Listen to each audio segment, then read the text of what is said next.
Special invitation, Uncrowned experience. I want y'all to come out August 12th. Rock with you boys. It's gonna be a full-on show. I'm gonna give y'all a good show along with special guests. We're gonna have good music, good food, good people, good times, good DJ.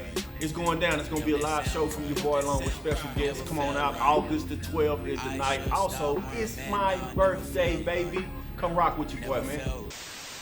Never felt like I should stop where I'm at. Nah, I never felt like, never felt right.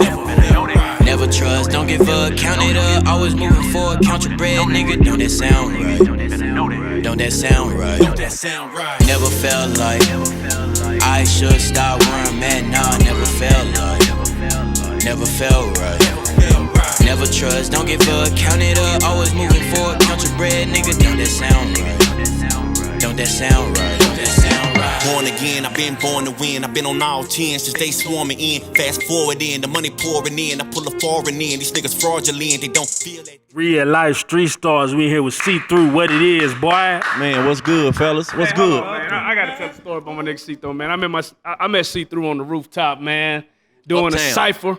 Yeah. Going crazy, you know what I mean? Yeah, we did do that. Yeah. Then you had the Monday, I think every Monday. Monday morning meltdown. Monday morning meltdowns, and you was going. I think you was ahead of your time. I feel like y'all was a part of that, man. Yeah, I feel like y'all was a part of that, dog. Definitely, man. I think you was ahead of your time because it seemed like now would be the perfect time to just be dropping nonstop visuals on them. And we said that. We saying that right. Ooh, I got some. It's good. I mean, we've been saying that. We've been saying man, that. Listen, I go further back than that, man. I was at the Crown and Heart, man, and on Greenville, and they had like an open mic night, man. My nigga C-Thru came through with the fro, and you see a nigga with a fro taller than a bitch somewhere, you be like, man, I don't know this nigga go hard. I think he had 2 females with him. But that nigga got on stage, man. I'm talking about when you talk about lyrics and like, energy, get the cameras out type lyrics shit. shit that make you want to pull cameras out on God, man. Definitely, man. Oh, yo, the fro, the fucking fro. Now the nigga back with a clean fade. Yeah. Hey, I always been a fro nigga though. Like I never. Growing up, like I always been the rough nigga. Like you know what I mean. I didn't want my haircut. You know, I come from that era though. You know what I'm saying? Like. I ain't want no haircut. I didn't care about no waves. I didn't care about that shit. Like, I would grow my shit out, nigga. I done grew a high top fade, like, this high as a young age. You know what I'm saying? Like, yeah, nigga didn't really care about the pretty boy shit. I love growing my hair, man. You know what I'm saying? But I don't do it no more. You know what I'm saying? But what else? You know what I mean? When do you definitely a part that's embedded. What drip gets the most ladies? The long hair or the fade? We say what? Gets the most ladies. What gets the most lately? Which is the long hair or the fade? I think the fade, the fade back in. Look around, you know what I mean. Well, my nigga got the braids though. My nigga got the braids, but if you look around, you know the long hair is back in, man. But I'm gonna tell you something, man. I know a lot of you motherfuckers want to laugh at me.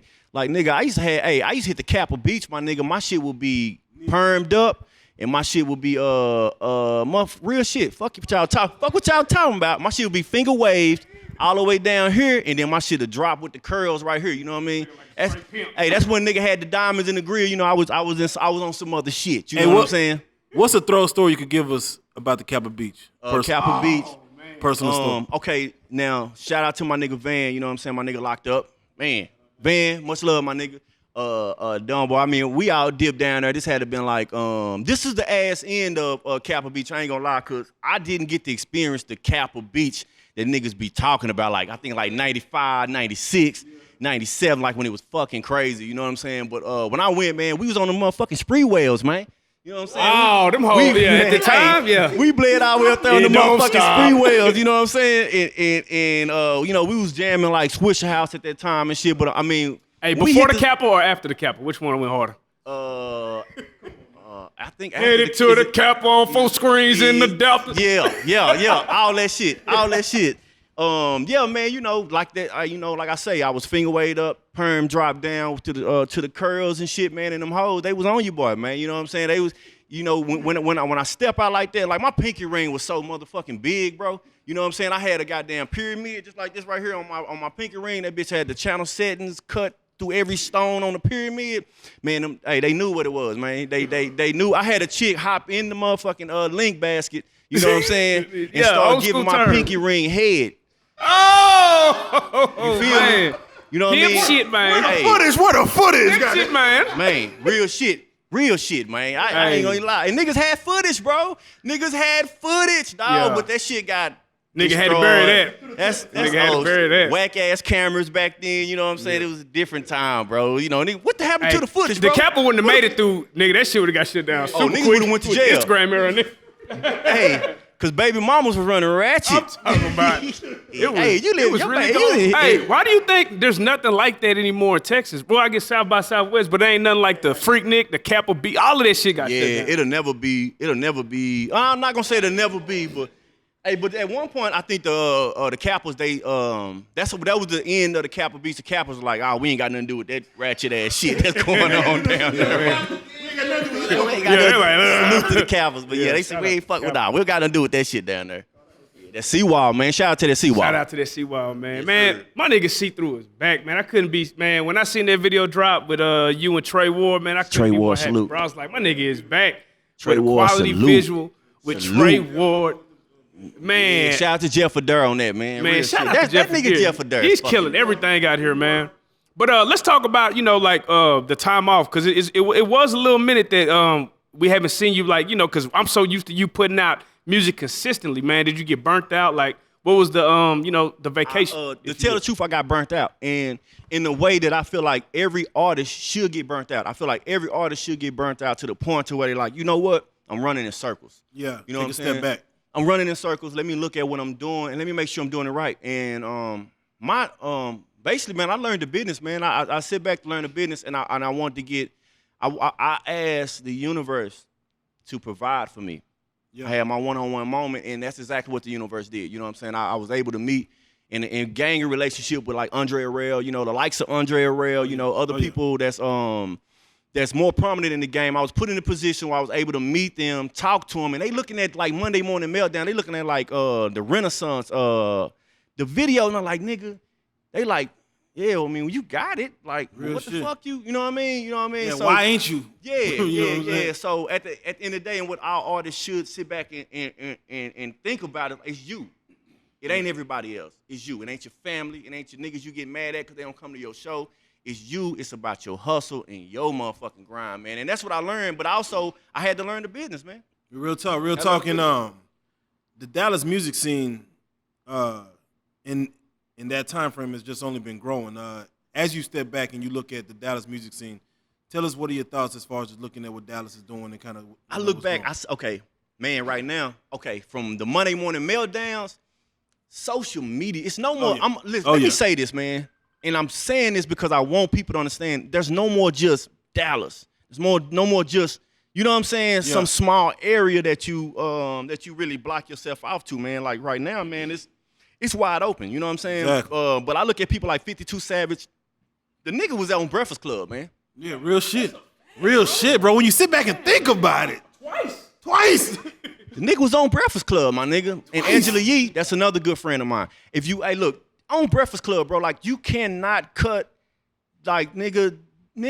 Like, come on, my nigga. Like, there's no limit right now, bro. Like, if that nigga can do this off social media, and then another person is like Yellow Beezy, man. I feel like that's a good thing. He's bringing a lot of awareness here to Dallas, and that's what Yellow, counts man. for artists that's out here feeling like they haven't had a chance to have a slice of the pie. You want the eyes there. And not only did Yellow Beezy rise, so is Sean on the Beach. That's another Dallas Man, Sean on the producer. fucking beats. He did like the whole album. The and whole shit, man. album. Yeah, So I now- dig that album.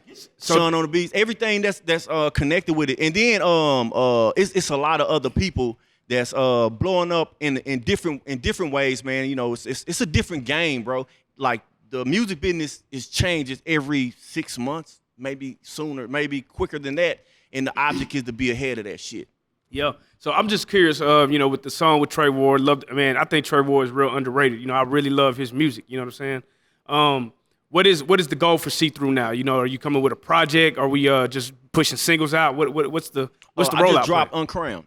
Uncrowned. You dropped. So the album is out. Sunday, I just dropped Uncrowned. Okay, So the I'm video sleep. dropped with the album. You know what I mean? Okay. Yeah, That's a yeah, bet. Uncrowned. Definitely, man. That's it. Uncrowned is it, man. It's the shit, man. Yeah. It's the shit, man. I mean, it's the best album probably to ever come out of Dallas since DOC put out, the formula and shit. I know Brian Barber has probably played some production on there. I seen him in the you video. already know B Barber my nigga, so it was Yeah, B shout out B Barber Barber. and Keith on the track. It was B Barber shout out and Keith Keith on all the track day. on that bitch. Tell that nigga he I he know where he at. He know where he at. Yeah. He turn it up. He doing what he doing. My thing was, I've been fucking with Barbara for a long time, and I've been fucking with Keith for a long time. Like, you know what I mean? And we gel together so good, man. I just wanted to bring them brothers together, man, because in my opinion, that them two, they are the dopest producers in Dallas, man. You know what I'm saying? I mean, I don't. And as an artist, it's good to see. It's good. Yeah. We co-sign that for real, and it's good to see all y'all and everyone in Dallas growing together. Like the relationships growing to what it is. Dallas producers, and then run to a different city to go hire Right. people. I like that you Right. kept it Dallas. You know Yeah. I mean, that's my thing. It's about what I gel with, what I gel good with, man. And this Uncrowned album, man, it's like on the title it says, "Real kings never get crowned," man. And at the end of the day, that's what it's based around, because where I grew up, man, I respect a lot of motherfuckers in a major way. I respect some motherfuckers that hooped more than I respect Jordan. You know what I'm saying? And them niggas don't even hoop no more. You know what I'm saying? Real like, shit, them niggas man. done been to that penitentiary. Lost legends, man. The Niggas lost done been legends. back out, whatever. You know what I'm saying? Nigga might still hit that court on your motherfucking ass. You know what I'm saying? So, and I respect people that I grew up with and looked up to in a way like, these my motherfucking kings. Like, I can reach out and touch these niggas in a major way to where I can really go get the game that I need, that a lot of young folks is lacking, because they feel like a nigga old. Like, nigga can't tell me nothing. Real talk. Old nigga can't tell me nothing. That's a bad way of thinking. For the youngsters that's listening, that's a horrible way of thinking, my nigga. You will digress thinking like that, man. So my whole shit is, real kings never get crowned, man. Man, when it comes to putting a project like this, 'cause like you said, it's the best. It's the project to best come out album to since come out in DOC. Dallas since DOC. I'm sorry, I mean, No. When it comes to fuck with me, though. putting Challenge it. when it comes to putting a project like that together, what kind of time goes into it? I mean, is it how much time did you put into it? How long you been working on this album? And this I've been working on the album for 2 years. Man, that's And, real, man. A Oak Cliff Tale came out of that project. You know what I Man. mean? And I dropped the Oak Cliff Tale January the 1st of this year. That's real. That's Yeah. real. reception to that. Yeah, a lot of and people- we did 3 videos to it, and me and my brother, like we shot the videos. I edit the fucking videos. Man, that's real. Oak Cliff Crown, with the with exception of Never Felt Like with Tre Ward, Lil Grip. Shout out to Lil Grip. He produced. I mean, he not produced. I'm sorry. He mixed that. And everything else in the whole album, like, I put myself in a closet, man. My recording space today came to a minimum of this seat and a wall right here and a computer, and I'm writing, and my mic right here, and I just did the whole fucking album myself. That's where the magic man, come from, to man. keep everybody blocked the fuck out and just be in my creative space where I feel like I'm comfortable at. You know what I'm saying? Real talk. If you could get a poll on what Uncrowned, as far as getting into people's ears and getting into their mindset, if they could come from it and take one word of what they feel after listening to it, what word would you want them to come out feeling after listening to y'all?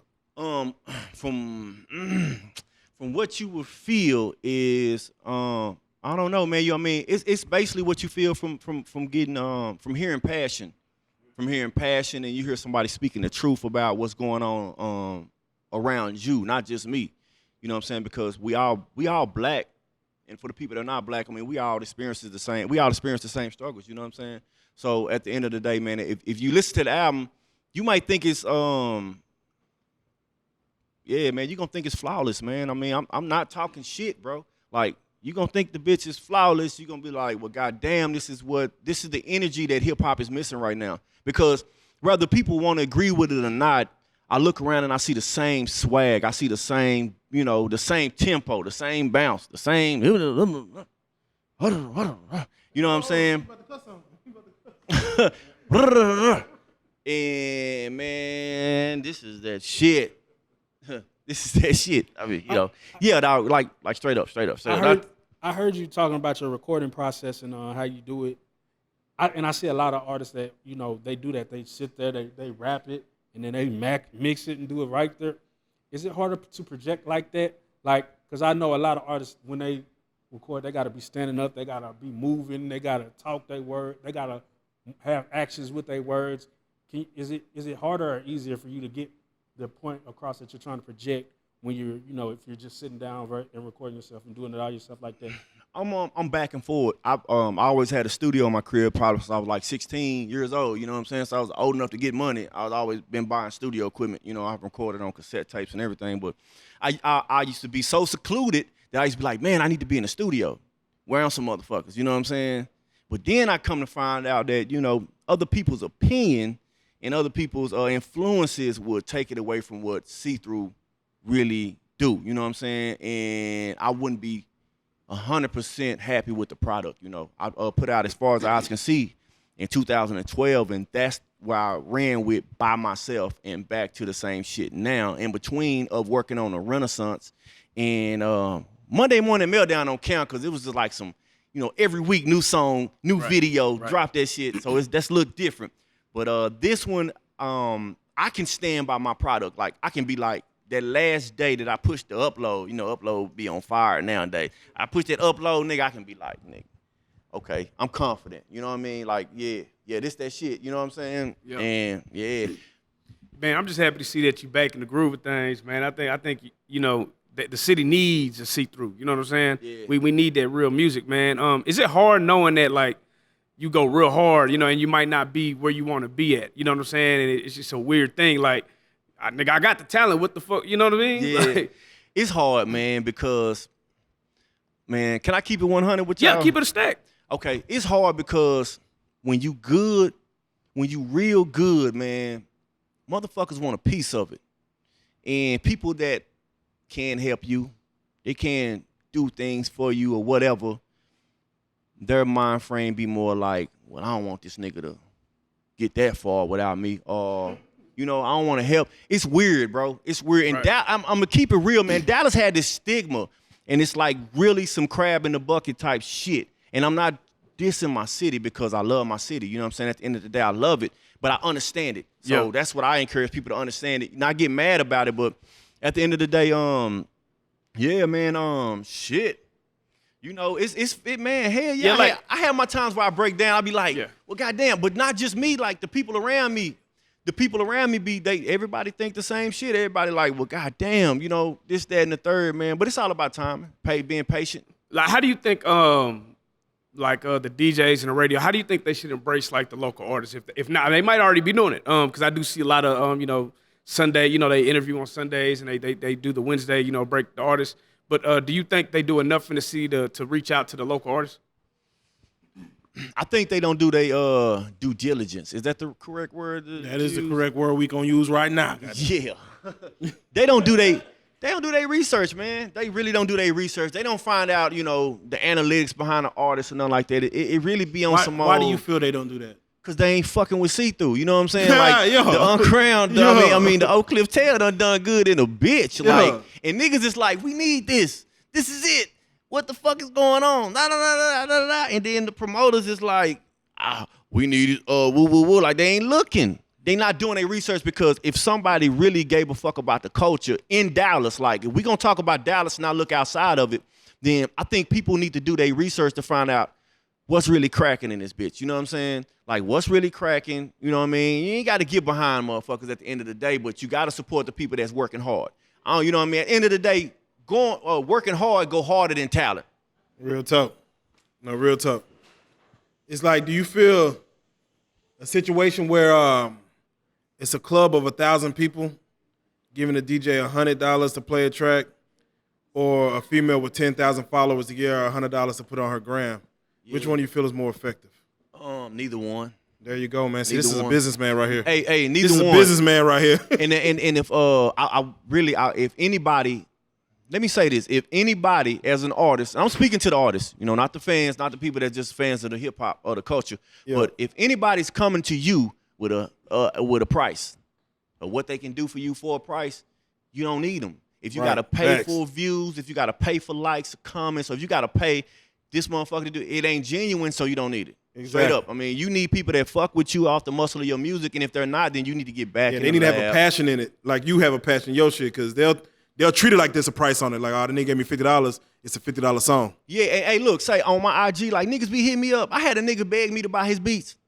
Damn, all right. Straight up, like, you gonna send me some money? Like, niggas, shit, like, niggas, you serious?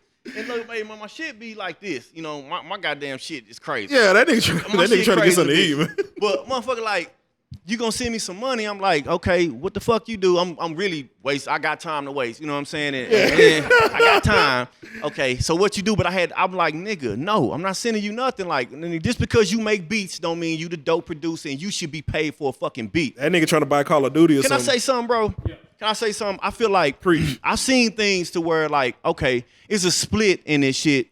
Everybody is it's a split between the artists and the producers, man. It's an ugly split. And while I was quiet, while I was working, I was still observing what's going on in Dallas culture and hip hop. And I feel like, the artists and producers out there, don't let it be a split between the artist and the fucking producer. It don't make sense, man. And everybody cannot be a hustler and try to skim a motherfucking $200 off another fucking artist, my nigga, that you not worth. And at the end of the day, your beat don't go nowhere. Ain't nobody buying your shit. Or you sell $200 beat to a nigga that ain't putting no money behind on top of that. It's a lose-lose situation, man. Facts. And it seemed like and I got love for the producers, but it seemed like the producers cannot sit back and do the math. Let's do the math, right? Let's do the math. Magoo and who? Right. Timberland. Snoop Dogg and who?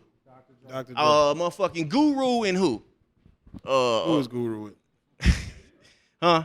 Nah, Guru and Premier. Premier, I mean, but it go on and on. You know what I'm saying? Kanye and Jay-Z. DMX, Swiss. Come on, my nigga. Swiss Beats and the Rough Riders. And Rough Riders, the whole Rough Riders. DMX, like, at the end of the day, let's stop showing. Let's stop shitting on the artists, man. I mean, I know you got a lot of bullshit artists, so it's hard not to shit on them. Yeah, man, it's an oversaturated game, my nigga. Damn, it's oversaturated, bro. It's like trying to sell weed today, trying to sell Kush at the corner store. Man. Trying to sell Kush at the corner store around his house. Man.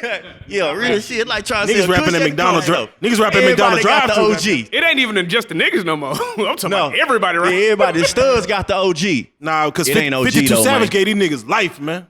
I got old niggas rapping now, man. 52 Savage gave these niggas life, man. That's real, though. Question for you, though. When you see a lot of artists that, this rap game, they do get caught up in the life. They get caught up in the lifestyle. A lot of artists, It ain't real. Some artists are serving time based on trying to live up to what they talking about. How did you, coming up in the game and just maneuvering through this, staying out the way of trouble like that? You know what I'm saying? I'm a hustler. Yeah. I'm a hustler. Every day I wake up, I understand that I got to make this amount of money before I go to sleep. If I don't, I ain't fucking sleeping. So that's the difference. I don't know how every other rapper do. They clock in on a 9 to 5 and shit. I don't. You know what I'm saying? I haven't. You know what I'm saying? So at the end of the day, I understand that. And if you understand, if you can, and I guess that's why when what's my guy name? Steve Harvey say jump. Yeah. I know y'all heard Steve Harvey say jump. When he say jump, his jump that's really saying like, my nigga, get out there, my nigga, because when you motherfucking hungry, nigga, you gonna make the motherfucking dollar, but you gonna get the knowledge. You know what I'm saying? You gonna also search for the knowledge so you can grow and you can go further, man. So yeah, when you're living off of it, it's like it's mandatory. It's life or death. Yeah, you're not gonna play with it. I'm not. You ain't playing with it. Yeah, I ain't sitting up in no female career. Just nigga, I'm missing money. Yeah, I don't have time to play. Yeah, no. Like shout out to the hood, the 232. But nigga, I'm not stopping through. There you go. I don't got nothing. I don't have time. You know what I'm saying? I really don't have time. But when I do, I do. But after that, I don't. When I come through, I'm gonna come through with some drink. Fuck with my nigga, but I don't have time, so I might not come through. How does that Hennessy motivate you anyway, my nigga? How? To talk shit. I'm gonna say because he got that anything can happen. Anything can happen. Not give a shit, man. But at the end of the day, if you want to be an artist, you're gonna have to have hustle because there's no record labels lined up to sign you. Off top, there's no record labels lined up to sign you to their label. You know what I'm saying? At the end of the day, hopefully you like me and you're gonna want an artist. You're gonna want a label deal, man. A lot of things we like to ask artists. A lot of people want to know is what's the most positive thing that you've experienced in the music game, and what is the most negative thing you've experienced? Shit, that's a good question. You said the most positive, and then the most negative? Most positive, most negative. The most positive, man. I put out this album in 2009. I've never experienced anything this positive. In 2009, I put out an album called "When Opportunity Meets Preparation," and I used to hit the streets, man, like. Through 2000 to 2010, the 12, it was like on the block, nigga. Like in the South, in Dallas, everybody got to go to the South to get liquor. Everybody got to go to the South to get their beer. That's just how it was, you know what I'm saying? But I used to be one of them niggas on the corner selling CDs. But I had a nigga to blow me the fuck up. I had a nigga to get my album and call nigga crying. Nigga, you know, I ain't answer the phone. I'm just checking my voicemail. But nigga like, man, you know, when I get people like that, that's like, man, I'm going through it, C-Thru, I'm going through it, bro. Your fucking music is real. It's getting me through this shit, man. And then, you know, hey, this nigga going on for 5 minutes. Then another call come through. Same nigga, same shit. And that's what I do it for. I do it for people that go through that go through some real life shit. You know what I'm saying? Amen. Cause I feel like you can't leave motherfuckers out, man. If we gonna talk about balling and shit, that's fine. I drive a Benz, but I don't think I say that in one motherfucking rhyme. You know what I'm saying? Because I understand that, you know, everybody ain't riding Benz, man. Amen. Everybody ain't riding Benz, but everybody want a Benz. But let me motivate you niggas on how to get you a motherfucking Benz. If you not in the 2018, nigga, you know, be looking forward to get you into motherfucking 2020 when that bitch drop. Hey man, that's a good way to look at it. But that's it. You know what I mean? Just motivating people that's down, man, because I've been down all my life. I've been in the position where I'm trying to get that peak through to get to the next level, and I know how they feel. And not to harp on it, but what is the most negative thing that you've been through? The most negative shit is just bad business, man. You know, dealing with people who, when it comes to this music thing, I'm an artist, so I feel like I should be allowed to be emotional about my craft. But even I have a limit to where I cut it off, you know. And from what I've learned in Dallas, it's really a crab in a bucket type situation when it comes to this music. So you got to be careful because nigga cut you off, man. Nigga cut you at the waist if you don't do something that they want. Or people call themselves helping you out only to receive homage. And, you know, and I really feel like that if you look at the history of this music, man, you know, it used to be DJ, rapper, and everything else. But to be truthful, it's rapper, producer, you know, everything else, man. All these works are very important, but it takes, you know, the top channel, man, and what we investing in, man, and that's very important. But it's a lot of negative work. It's a lot of people that do not belong in this shit. So, I mean, I think one of the negative things is when you get the drug dealers or you get the niggas that's street niggas into this shit and they really don't understand. Or you get these underachievers that claim to be managers and shit and they get in a motherfucking way of the progression of somebody that has passion that they put behind what they trying to do. And all they do is create a mix of quicksand. Amen. You got any shout outs you want to kick? Oh, I do. I definitely want some. You got any shout outs you want to kick though? Nah, man, not really, man. Shit. Fuck them ain't all. got no shout outs, but hey man, fuck them. Fuck Nah, it's them all all. love though, straight up, man. Hey, it's all love for the city, man. Look, it's all love, man, you know, and everything I feel is compassion because I've been here, man. I want to say rest in peace to Coon, you know what I'm saying? A cat R.I.P. Kundalini. You know, Kundalini, a cat that's paved the way, man. I really got to say rest in peace to Coon because I think about him all the time. He did my album release party in 2012 after working with him for so long. You know what I'm saying? He did my shit, did it for free, man. And I didn't understand the politics at that time, but one thing Coon was stressed to me, you know, over the phone and everything. It's like, get your fucking show together. I'm not impressed. You know, I would perform so many times and he would be like, nigga, I ain't impressed. Next. You know what I'm saying? And that's real, man. So when I did that show in 2012, bro, like my shit was on point. And the way my nigga looked at me, bro, like the way Coon looked at me, man, it was refreshing, man. You know, the conversation and the relationship that we had after that going forward, it was refreshing. It meant a lot because I felt like it was something that I worked for. And anybody that's in the town today, like the Rip the Mics, anybody the promoters in town today, if you don't know who Coon is, do your research, man, because I feel like that's somebody that y'all, I don't give a fuck if you are doing shows for major artists that's coming into town. You understand? You should do your research on Coon, man, and what he brought and what he did for the city at the time nobody else did, because right now it's important for artists like me. I be like wondering like, man, nigga, why my line ain't hidden? Look, nigga, look, listen, my line is hidden, but it ain't nobody in Dallas that really, you know, that can do something for a nigga, like that can open up for Royce, open up for Woo, whoever coming in town. You know what I'm saying? Nipsey, nigga, like I just fucking killed Nipsey beat. You know what I'm saying? Only enough for me, nigga. I killed that shit. But at the end of the day, it ain't about me. It's about Dallas. It's about moving it forward. You know what I'm saying? But I want to shout out Real Life Street Stars, man, because Hey, y'all niggas, man, y'all some real niggas, man. Like off top, we ain't doing much, bro. We just trying to keep this shit together, man. I ain't want to. Hey, I've been wanting to come, but I'm like, it ain't time. Can't come up there. Ain't got shit to say. I ain't got nothing to say. It ain't right. The business ain't right. Whatever, man. So get your business right. Don't waste glad time. to have you, Do what man. you gotta do. If any, with you niggas since the rooftop. Since the rooftop cipher, man. The rooftop cipher, man. Shout out to everybody that was on that motherfucking cipher, man. Real shit. I love y'all niggas. I do this for Dallas, bro. That's why I say I got the best album in Dallas, man. I mean, and I'm only saying it because that's what my fans are saying. You know what I mean? At the end of the day, they like, shit, this is the body of work that we've been waiting for. This is what that is. You know what I'm saying? C-Thru, Uncrowned on all platforms. Tre Ward, I got a song with Tre Ward. Shout out to Tre Ward, little young nigga trying to get it. You know what I'm saying? Salute.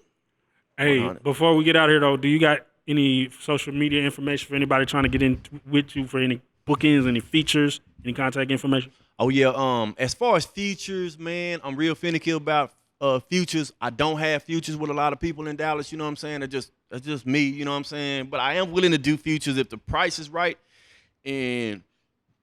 Excuse me. If the price is right and the business is right, man, you know, get at me. I'm at C-Thru on Instagram. I'm C-Thru on Facebook. The rapper C-Thru.com is my official website where you can buy my products, my everything from me directly. And if you want the Oak Cliff Tale, go to oakclifftail.com. And if you want Uncrowned, go to all streaming platforms, man. You know, fuck with your boy, man. Man, C-Thru, fucking with you. Uncrowned out right now, visuals out right now, man. We Shout love out to everything Jeff you're Adair. doing. Man, since the rooftop, like my brother said, man, we fuck with everything you do. You are a Real Life Street Star. Now let's Y'all pull up niggas that- dope. Y'all some Man. dope niggas, man. Man, we trying, man. Now let's Y'all pull up niggas that dope. goddamn hymn. Yeah. Niggas dope. Let's get in that booth then, nigga. Fuck.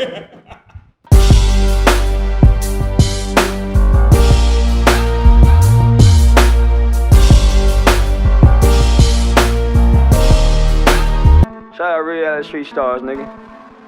Move it. Hey.